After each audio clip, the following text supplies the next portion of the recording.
What's going on YouTube? Super Insane 18 here, and after giving it a day to just kind of compile my thoughts and fool around with the new format, I just wanted to bring you guys a list of winners and losers for the October 2021 ban list, so let's go ahead and jump on in.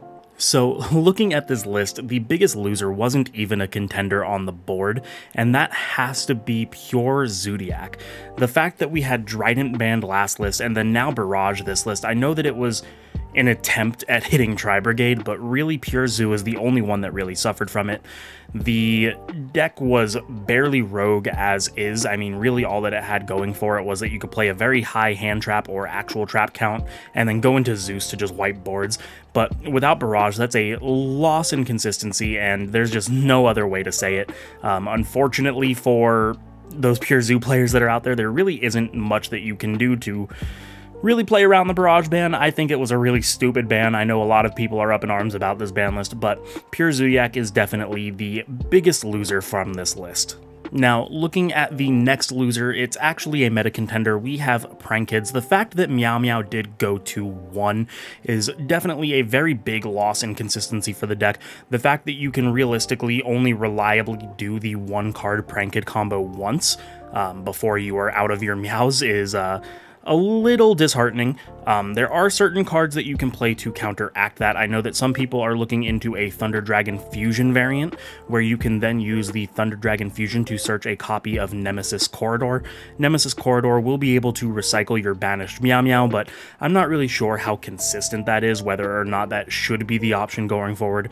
I know that in the 2 slots that you lost with Meow, a lot of people are putting in the Asa, just to counteract stuff like Contacting Sea.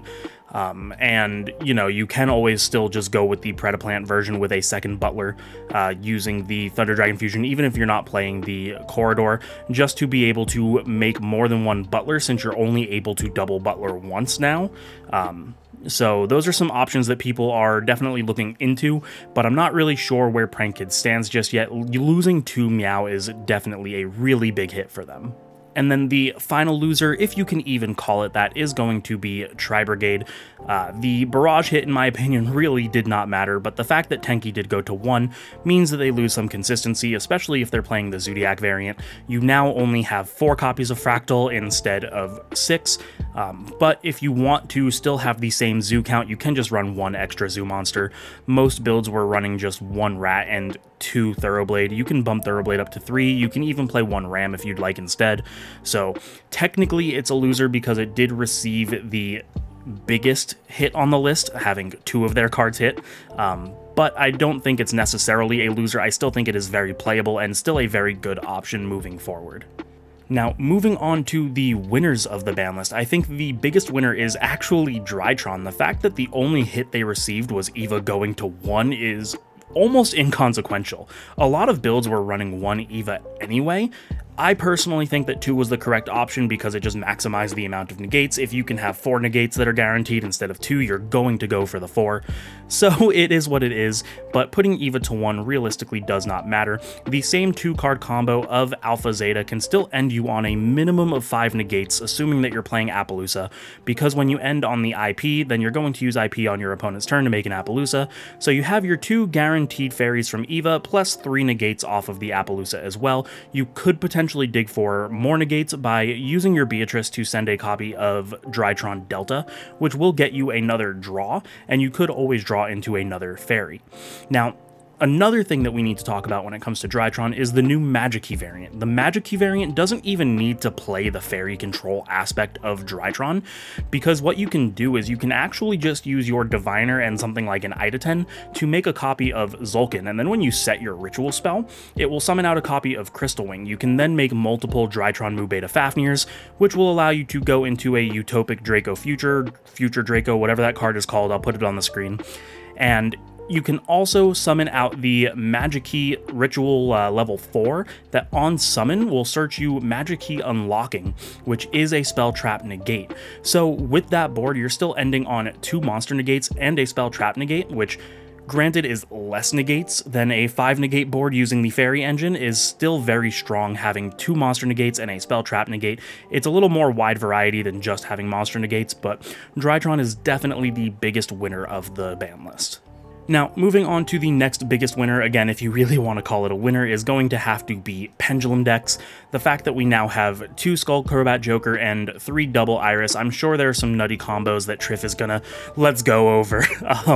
So Pendulum got most of, or not most of, but it received the most of its cards back than any other deck on the list right now.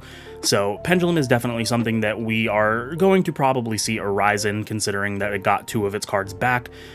So we can technically count that as a winner, although I don't think that it's going to shake up the meta too much.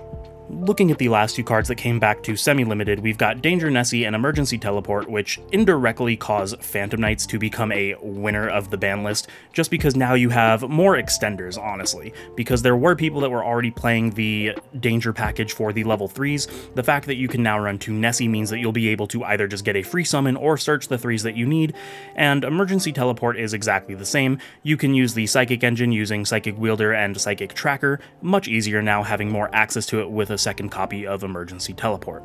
And speaking of Emergency Teleport, we also do have to mention Virtual World. It is another extender. Virtual World is still a deck that I personally am very unfamiliar with, but I will count it as a winner on this list because it did receive another extender back in the form of Emergency Teleport, so that's what we're going to have to say about that. And there you guys have it. It is a relatively short video, but I just want to give you my opinions on the winners and losers of the ban list. This is one of the worst ban lists that we've received in a very long time. I know a lot of the community is not necessarily happy with it, but it's interesting to see that certain decks can still play and certain decks are going to change the way that they play, so I'll be bringing you guys more content on that in the future. If you liked it, make sure to like, comment, subscribe, share with your friends, and maybe consider backing me on Patreon so I can continue to bring you guys this amazing Yu-Gi-Oh content. Thank you so much for watching, and I will see you guys next time.